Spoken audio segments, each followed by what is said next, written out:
tool that I've run across that pastors like to use. I remember using one. I developed my own. It's something called a spiritual gifts test. Now, a spiritual gifts test, I think, is a great tool if it's used properly and you understand the limitations and the strengths of the tool. Probably the first thing to understand is that any test is only as good as its reliability and its validity. Validity and reliability mean, first of all, validity means how well does it actually measure what it says it's going to measure? And reliability says, can you repeat the results with different, under different situations, things of that nature. The validity part, of course, is maybe the more important part.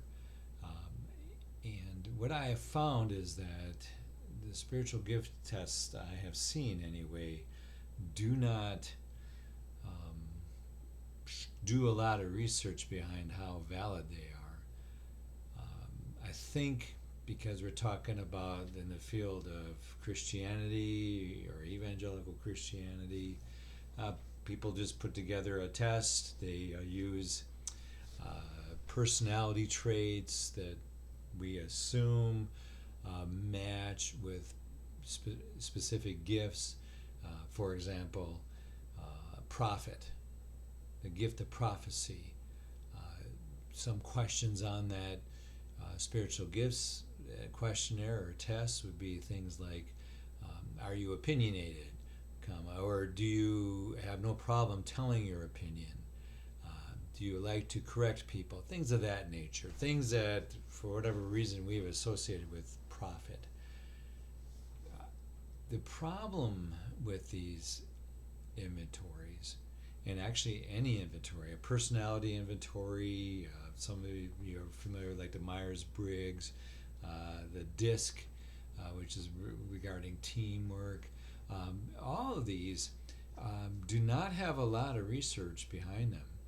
The Myers-Briggs, for instance, is just something that's based on Jungian theory. And so someone's put that together, but, you know, it has limitations. The purpose of a inventory or a test, like a spiritual gifts test, is really just to promote a conversation about these things. It's a way to maybe help differentiate between some of the giftings that a person has or attributes that they have. The other thing that it does is that it gives a common language to whatever you're talking about regarding a spiritual gifts test. What do we mean by prophet? What do we mean by any of these spiritual gifts? Now, I think that what we have to be concerned about is that these tests or inventories aren't really put together very well, the ones that I've seen. First of all, they don't really differentiate between what we call constructs. And constructs is this idea of an attribute, something that's real and it's distinct from another attribute. For instance, the construct of happy versus the construct of joy. Are those really distinct? Are they the same? And a spiritual gifts inventory or any inventory is working to differentiate between different constructs or the different spiritual gifts. My concern with pastors that use these is that they're not trained around these inventories, and actually that's fine. There isn't a lot of research behind these inventories, frankly. But I have run into a situation where my friends have a couple took a spiritual gifts test, and she didn't score high in anything, and he scored high in almost everything. And the pastor said to her, oh, gee, I'm not sure what we're going to do with you because you don't really score high anywhere. And to him, he said, "Boy, we can use you anywhere because you score high everywhere."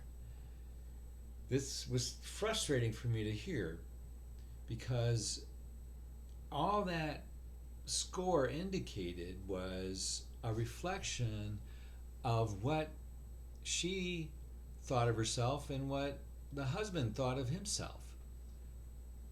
I know them. She is more insecure than he is. So he's going to score higher because he just scores higher he just marks things higher. Because remember, these are self reports. She doesn't think she has much to offer. She's going to flatten out. And that's a big problem because these tests are not research backed, and they certainly don't have the validity or the strength to say this is your gift and this is where we need to place you. Again, tests and inventories of this nature and any personality inventory, even in the secular world, I don't care what anyone says, they are simply a starting point for conversation. It's like to help prime the pump, to get the thinking process going, getting the definitions to all align, so that when you're talking about concept, you're closer to each other around what you're thinking about regarding concept. If you're a pastor and you're looking to use these spiritual gift inventories, be aware of reliability and validity. How accurate is it every time? And validity, how much does it really measure what it says it's going to measure? Since there's no real research around any of this, I would say you need to just use it as a tool to get a conversation going. If one person scores high across the board and another one scores low across the board, it's a problem with the test. It's not a problem with those individuals. If you really want to look into it more, the kind of inventory you want to find is one that's going to push you or push the respondent to choose between the 5, 6, 7 different constructs that you want to define as spiritual gifts. So you would have almost like a series of boxes where they rank. You have 7 things to choose from, they rank those 7. Then they go to the next box and they rank those 7. Then you go to the next box and they rank those 7. And what that's doing is it's forcing them to begin to choose and differentiate themselves between what area are they stronger in than another, as opposed to one that doesn't have that. I like to tell people what I'm thinking. Yeah, that's true. Yeah, I'm a very friendly person. Yeah, that's true. 6, 6. There's no differentiation there, and that will help to get a slightly more accurate picture of the gifts that the person is using.